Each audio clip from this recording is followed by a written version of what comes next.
Okay, Assalamualaikum and a very good day, ladies and gentlemen, Malaysian business community.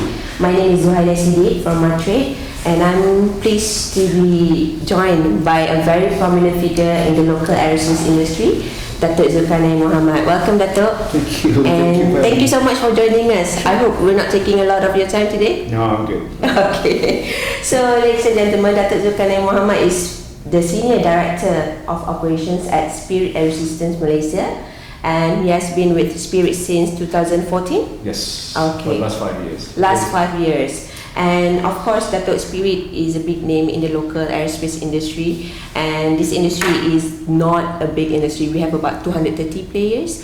So maybe you can share a little bit about Spirit. What does it do? What does it provide to the country? Okay. Right. Just give a background on Spirit AeroSystems. Spirit AeroSystems is based in Wichita, Kansas. So it's a huge conglomerate business, about $8 billion a year.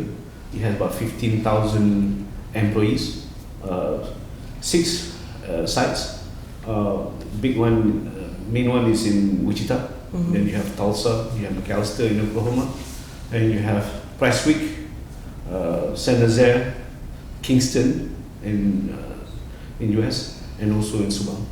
So Subang was created in 2007, Spirit AeroSystems Malaysia, but the factory was completed in 2009. I see. So we moved in February 2009. So we just celebrated our 10th anniversary a few months ago. So again, it has gone from strength to strength over the last 10 years. We started out with, like, say, first year it was about 100 employees. Now currently we're about 950, going on to 1,000 by end of this year. Business wise, we've also grown from being small up to, we just recorded our first billion turnover 2018. Again, a big achievement for a company in Malaysia in terms of aerospace manufacturing. In terms of value creation, we've got suppliers here that we've established our contacts since, let's say, when we first started 2009. So we've got 3 or 4 big Malaysian suppliers, and the rest is supporting in terms of supply chain. But for Malaysia, we have grown again from 320s, Airbus A320, we've gone to A350. We've started making Boeing parts on the 787, and then we just started on the 737 over the last 1.5 years. Again, the portfolio has grown from just making parts for the wings. Right now we're making parts for fuselage sections for here in Malaysia as well. So again, we hope we'll be growing again in the next 5 years. In terms of complexity of the parts, in terms of size of the parts. So again, it will create more jobs, it will create more ecosystems in this region. But personally, I would like to see more growth in Malaysian industry. We can grow more companies here in Malaysia.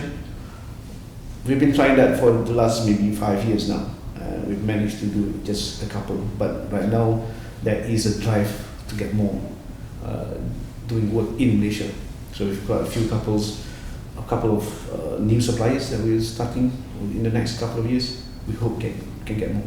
Okay, so Dato', I mean, from a layman's point of view, to make it easy for them to understand, right, about what Spirit developed, perhaps you can use the airplane models here to show what Spirit develops for the industry. For as a whole company, for Spirit AeroSystems, again with Wichita and Prestwick and San Jose, we're practically in all the aerostructures of an aircraft. Like, for example, for the 737, we practically built the whole fuselage, except for the tails and the wings. That's made in Wichita. I see. For 787, we practically built the main section here. So it's we completely assembled the whole thing in Wichita and ship it out to Seattle. What they do in Seattle is just plug and play. Everything is done, all flat tested except for the radar. I see. Right. So for the section 15, what we do is the middle section of the fuselage. That's made in Kingston and sent over to Saint Nazaire for the integration. Coming back to Malaysia, this is what we do. We do most for the 320. We do wing parts. So this is the part that is being developed in Subang. Yeah, so we made some wing parts for the A320. For the A350, just there is a landing light here, right? So that's made. In fact, it's designed and made in Malaysia. I see. So again, anybody who flies on an A350, if you see the landing lights on, that's made and assembled in Malaysia. For the 787, we built the whole leading edge, one side, and both sides in fact, sorry. So it's 100 feet long on one side. Okay, so that's for the 777. For 737, we've just started making all the doors. So the passenger doors, the galley doors, the cargo doors from last year onwards. So any deliveries from 737 coming on this year and next year will have doors made in Malaysia. For again, there's also some fuselage parts, small parts, which you can't see because it's integrated into the fuselage for the 737 we also started last year.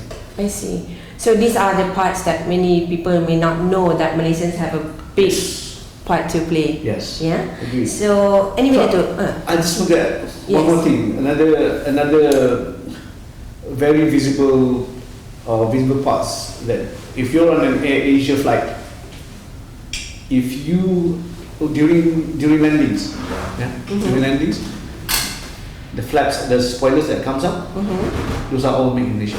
Oh. So every time you're on an Asia flight 320, watch during the landing, the 5 spoilers on one side. The flaps that opens up, is it? Okay. So those are made in Malaysia. I see. So it's a combination of Spirit, other suppliers like CTRM, SME, UPK, and it's 100% made in Malaysia. So the next time people are on board and they are landing, then they look out the window, they remember that's made in Malaysia. So that's again, not a lot of people understand, or not a lot of people knows that those major parts are made in Malaysia. I see. Thank you, Datuk, for sharing. Because we do realize when we share this information to the public, the kind of feedback that we received, they were like, I didn't know that Malaysia actually has this capability. So thank you for sharing that. And maybe Datuk, let's go back a little bit to the historical background of the industry. I mean, you're very heavily involved in the development of the industry. And maybe you can share with our audience, when did Malaysia start being involved in this high value sector? If you talk about aviation, Malaysia has been involved since the 70s in terms of MRO servicings. Well, to be specific on manufacturing, it all started with the Vision 2020. So again, that's seriously one of the best things that happened for aviation in Malaysia. When we talk about having our own aircraft manufacturing industry. So it started out with the Vision 2020, and with that it created 3 programs, I would say. One is the Eagle aircraft, second is the MB3 Aerotica, and the third is the Lance Air. So these are small 2-seaters and 4-seater aircrafts. Again, it get us involved into practically the whole bandwidth of aircraft manufacturing. Started out from design, prototyping, flight testing, manufacturing, and then again deliveries. I see. So it got us involved in the whole range. So Eagle aircraft is a 2-seater, all composites aircraft. Composites mostly carbon fibers. Again, for those who's not familiar with composites, it's the same material that's used for, let's say, a Formula 1 car. So it's very light, same strength as metal, but it gives advantage of economics in terms of cost. Expensive to buy, but again, in terms of operation, it's cost effective. So MD3 is all metal aircraft, 2-seaters, and Lance Air is a 4-seater, again all composites. So with that, we've got ourselves involved in the whole manufacturing aspects. So again, we manufactured those aircraft, learned the whole industry. But our breakthrough comes in, let's say, the year 1999-2000, when we started, with the experience that we have in all these aircraft, we moved into commercial aircraft. We started working a lot with Airbus. So we started with the A300 fixed trailing edge.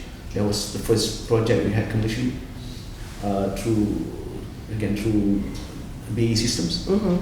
So again, it grew because of what they see, the potentials that we have, and the capacity that we have, and the resources that we have. So would you say that Malaysia's strength would be in manufacturing? And what is one area that you see the potential to grow beyond manufacturing? Maybe designing? Yeah, in fact, we've done both. We've done design, we've done manufacturing. We've got build to prints, which is again the design is given to us, we manufacture. Yeah. And the other side of things is we also have design and build. So we've designed parts. Yeah. We've designed parts for A380, we've designed parts for A400, and we've designed parts for A350. I see. So we've got those capability. And these designers, are they local? Yes. Yeah. In fact, they're all locals. Can you tell a little bit about these designers? Who are they? They're young people. When they first started, they were young, but not anymore. They started in the early 2000s. There was 2 groups designing, but the one that I'm involved with is mostly on the Airbus program. A380 first started. We built a few parts for the wings. The next one was the A400M. Again, mostly on that's wings and some parts on the fuselage and on the engines. And 350 is on the leading edges.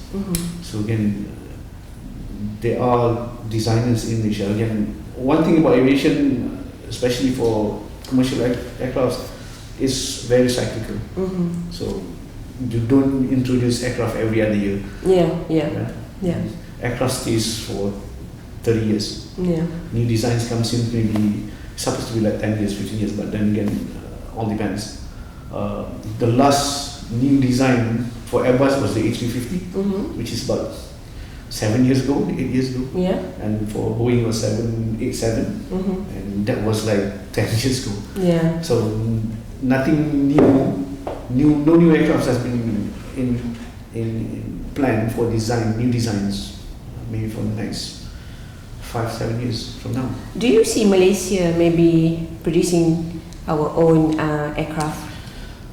We've done that with the Eagle aircraft. Okay. We've done not full design, but we've taken that design to a new level. Manufactured those aircraft. The only thing is our track record at that point in time. Again, we just started, so didn't do well in the market because first thing that people was asking was where this aircraft is made. Made in Malaysia. I said, okay. It didn't catch on. So I think if we start again now, creating our own aircraft, we might have a better. So the element of promotion is very important. Exactly. Now, because I think what Malaysia brings to the aviation industry is quality. It's quality of parts. So that's what we should be. We should be selling the point that made in Malaysia is quality. I see. So Datuk, a lot of people might wonder, of all the countries in the region, why did Spirit chose Malaysia? It was natural selection. Because again, there was competition, of course. There's India, there's also China. But most of the parts that were targeted was already made in Malaysia. So people like CTRM, people like SME, Upeka was already making the parts. So it's only natural to start integrating it here and send it back to UK. So that's how it started. Okay. Right. So then with or over the time, people get to know that Malaysia's quality is good, Malaysia's resources is good, and it's very dependable. Yeah. So again, that's how we're getting more and more work. And competitively priced from it? Yes. We may not be the cheapest, I can tell you that, but we should be the best. Okay, that's good to know, Datuk. So Datuk, let's talk a little bit about your Center of Excellence, your warehouse. Okay. Yeah, so what's the role of that warehouse, and how does the warehouse contribute to the development of our community? The new 50,000 square feet was to place all our parts and logistics requirements in that new facility. What we did with that was to release 65,000 square feet for manufacturing. So now the old logistics center that we call is now 100% on 737 manufacturing. I see. So we've created, now we have about 300,000 square feet worth of manufacturing and 50,000 in terms of logistics. Right? So that's our what we call phase 3. We have a few more phases. How many phases in total? We're talking about 7. I see. So now we're at 3. We're at 3. So hopefully we can go that far in terms of phases. Again, it's dependent on us. We always say that we have to earn the right to grow. Right? So we've shown to our headquarters and that yes, we are good. So that's why we were given the opportunity to grow. So what's at phase 4? Depends. Right now we're looking at bigger and more complex parts. I see. So the only things that we have to look at constraint is shipping of parts back to US, back to UK, back to Europe. And it's about cost of shipping it back to them. Because if it's too expensive, then it doesn't make economic sense. So it's all about what are the kind of parts that we can do here and make sense. And Dato', obviously, I mean, investment plays a big part in the development of local SMEs. That's always the case. And as much as international trade is concerned, foreign investment does bring that knowledge, and also it builds capacity. So what is Spirit's role in developing local SMEs? Because in the industry, Malaysian industry, we have a very small group of players. So how do you play your part in helping Malaysian SMEs? I think again, with the projects that we're getting here in Subang, we try as much as possible to localize the products. One thing that we have constraints in aviation is very stringent in terms of getting materials, getting sources. It has to be approved by OEMs. So it's a bit tough mostly on the flyway parts. In terms of local sourcing, yes, we do. We've created in the first few years created about 70 suppliers. Just for in Malaysia. We're creating more now. We've also been doing work with regionals. Again, it depends on competitiveness. And then it has to be good pricing, it has to be good deliveries, it has to be first and foremost good quality. Because again, we can't compromise on quality of parts. So maybe, I mean, since we're on that part, maybe you can share with the SMEs out there, what are the criteria you look out for when you're doing your sourcing? Again, it's chicken and egg sometimes, because SMEs, especially new SMEs, don't have track records. The best is if you already have track records. Some companies maybe have been doing automotive before, right? It's not as much different as automotive or even electronics. Maybe the size is bigger, but quality-wise, tolerance-wise, is still tight. Still the same. So you have to be able to show to us that your quality is good and your delivery is good. And again, at certain price. Yeah. Very good pricing.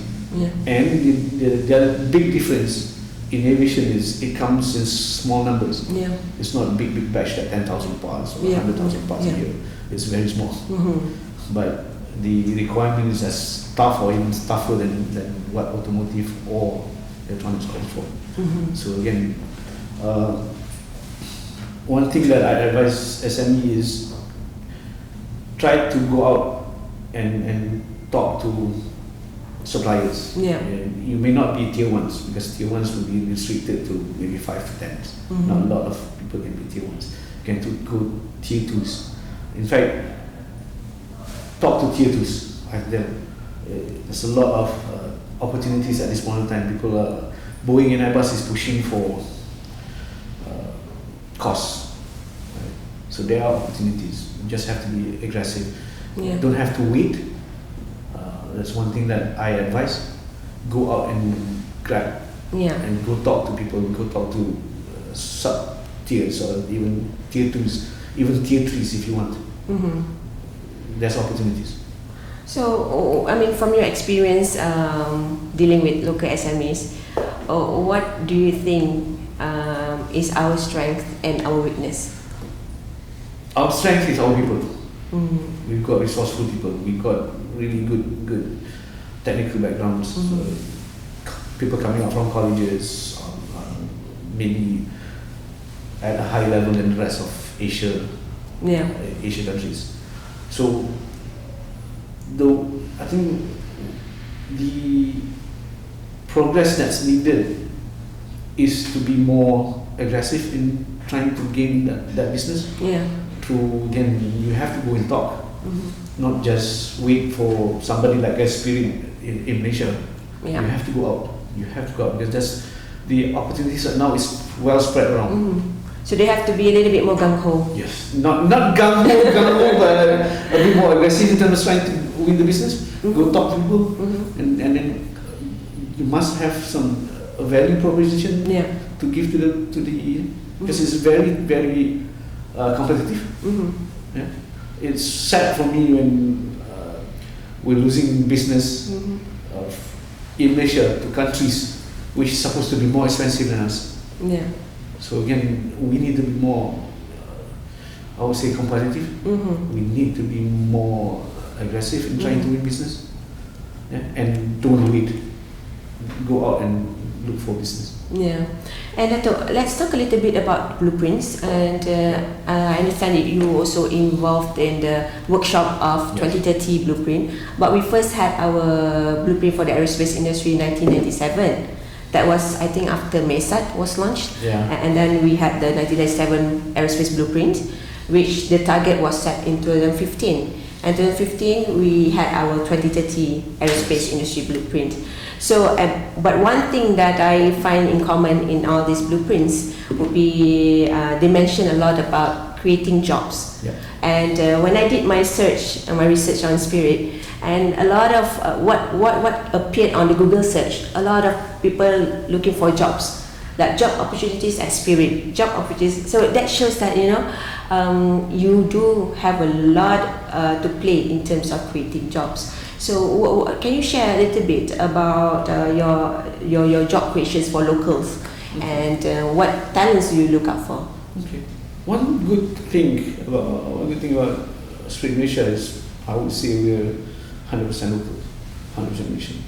The opportunity will come when we grow, right? So it's dependent on how we perform. Yeah.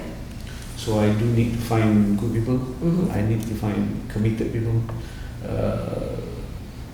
innovative people, and first and foremost is about how much passion you have in aerospace. Because we've been talking about this.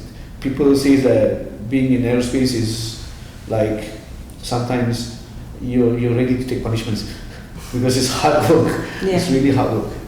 But the returns are every time you see an aircraft fly, says I've done something on the aircraft. So it's worthwhile for that. So in terms of growth, right, it's about how we perform. So for the last 2 years, we're getting more work because of how we perform. So we think that for the next 3 to 4 years, we'll grow from maybe 1,000 to 1,200. Yeah, with work that we're pursuing right now. Again, there's a lot of candidates out there. Yeah. And we're not only looking for aerospace engineers or mechanical engineers. We're looking for, let's say, manufacturing, IEs, those kind of things, just to make sure that we're competitive. Talking about Industry 4.0, I'm pretty sure that aerospace industry, this industry practices zero tolerance culture. And Industry 4.0 meaning you're going to depend a lot more on machines and systems. So does this mean that there'll be less requirement for human resources? I think it all depends on sites. For, let's say, centers US, Europe, they do put in a lot of automations because of the costs in terms of manufacturing costs and things like that. But for Malaysia, we're trying to balance those things. We need automation. Mostly what automation is to maintain our quality of parts, not trying to replace people. It's maybe we're doing some research work on painting with a body called AMIC. Automation of it's more like how do you control the quality of the parts. We're also looking at automation, semi-automation on hose drillings, and we're also looking at using VR for trading.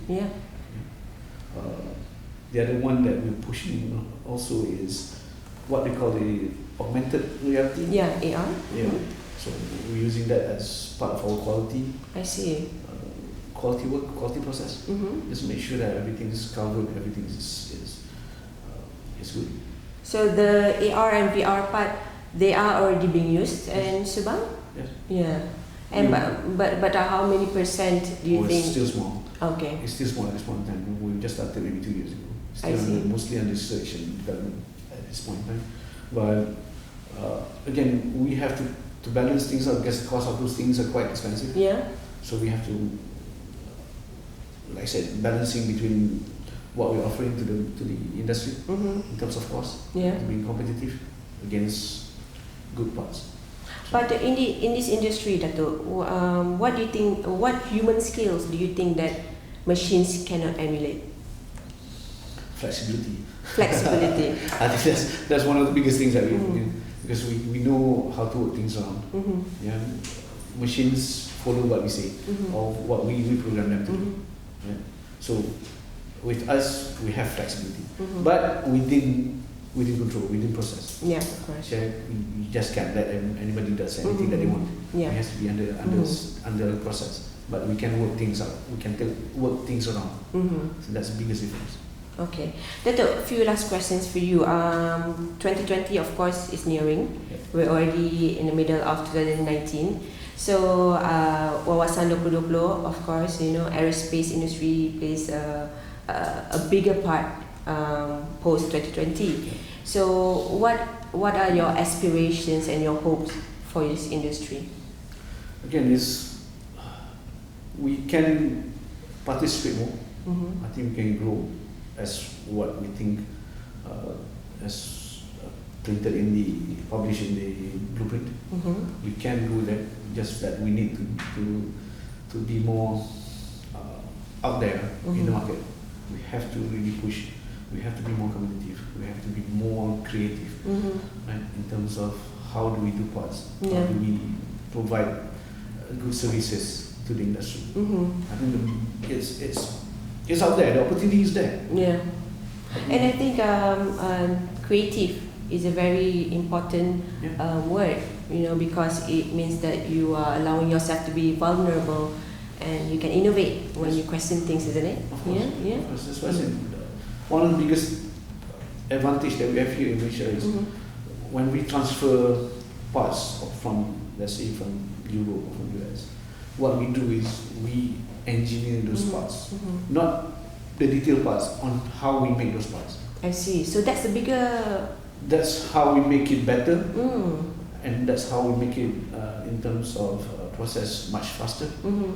Because we study those things, we re-engineer the process, we put in error proofing, Mm-hmm. and so we'll push those things out faster and with good quality.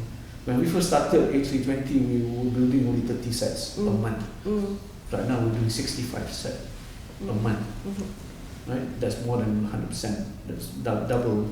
But our time doesn't go double. Our people doesn't go double. Mm-hmm. So again, it's all about making it better. Yeah, value add. Value add. Yeah. Yeah. And one last question. I think it's a must-ask question. How's your experience been working with MATRADE all these years? It's been good. Yeah, I've been involved with MATRADE since again I started with Sejarah. It was about 20 years ago. Mm-hmm. So there's a lot of involvement in trying to market our. We were involved once at Paris Air Show with MATRADE together, marketing Malaysia as a good aviation center. Mm-hmm. In fact, one of my personal goal is to push for Malaysia to become the hub of aviation industry in Asia, at least in Southeast Asia, but it can go up to Asia. I think we can do this if we can get everybody together, and we can harness each other's strength and cover each other's weaknesses. I think sky's the limit.